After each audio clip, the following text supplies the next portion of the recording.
Assalamualaikum warahmatullahi wabarakatuh. Bismillahirrahmanirrahim. Alhamdulillahirabbil alamin wassalatu wassalamu ala asyrafil mursalin nabiyina Muhammadin wa ala alihi wa sahbihi ajma'in. Amma ba'du. Subhanaka la ilma lana illa ma 'allamtana innaka antal alimul hakim. Rabbi shrah li sadri wa yassir li amri wahlul 'uqdatam min lisani yafqahu qawli.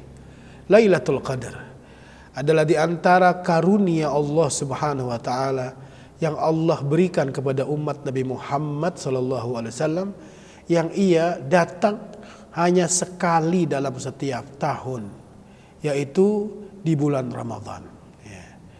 Di antara pelajaran yang bisa kita ambil dari Lailatul Qadar, pertama, makna Al-Qadar bisa diartikan yaitu mulia dan agung. Al-Qadar juga bisa diartikan sempit. Kenapa disebut sempit? Karena tanazzalul malaikatu warruhu fiha biizni rabbihim min kulli amrin salamun hiya hatta matla'il fajr. Karena saat itu banyak malaikat yang turun ke bumi mendoakan, mendoakan kebaikan, meminta ampun buat orang yang sedang beribadah bertepatan dengan malam Lailatul Qadar. Dan Al-Qadar juga bisa diartikan yaitu takdir, ketetapan, yang mana Allah Subhanahu wa taala ada banyak merubah takdir-takdir hambanya, yang sebelumnya mendapatkan takdir tidak baik bisa dirubah oleh Allah Subhanahu wa taala menjadi baik. Itu di antara makna Al-Qadar. Dan juga ada satu cerita dalam Sahih Al-Bukhari bahwa asal mulanya Lailatul Qadar itu bukan malam yang dirahasiakan oleh Allah. Hingga pada suatu ketika Nabi Muhammad SAW ingin ngasih tahu, kalau nanti terjadi Lailatul Qadar. Tetapi ternyata sebelum Nabi Muhammad masuk ke masjid, terjadi keributan mulut, terjadi ketidakakuran antara dua orang yang saat itu sedang ada di masjid,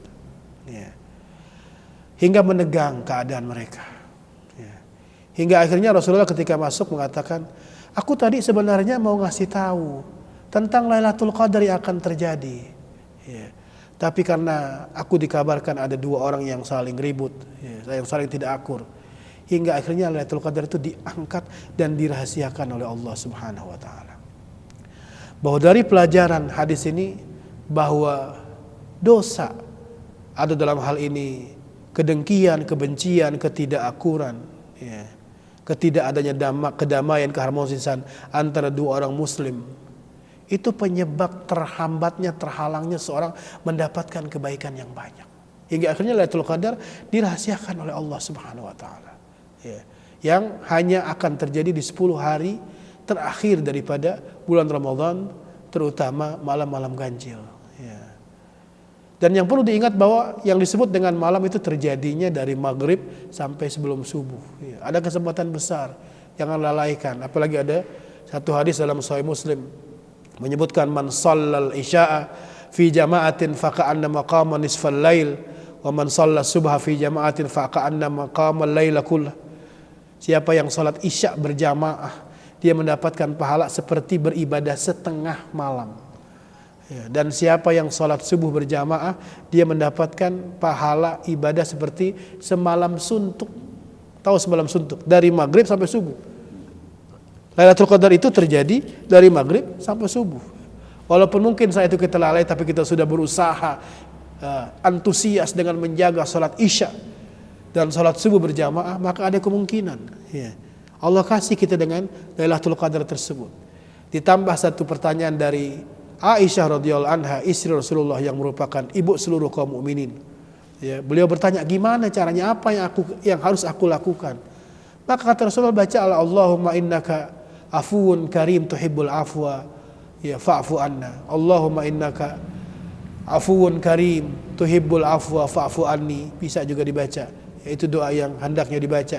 Bisa dari awal Ramadan, sampai akhir Ramadan dibaca, Allahumma innaka afuwun karim tuhibbul afwa fa'fu anni. Ya Allah, sungguhnya Engkau adalah Maha Pemaaf, yang Maha Mulia, suka memaafkan, maka maafkanlah aku.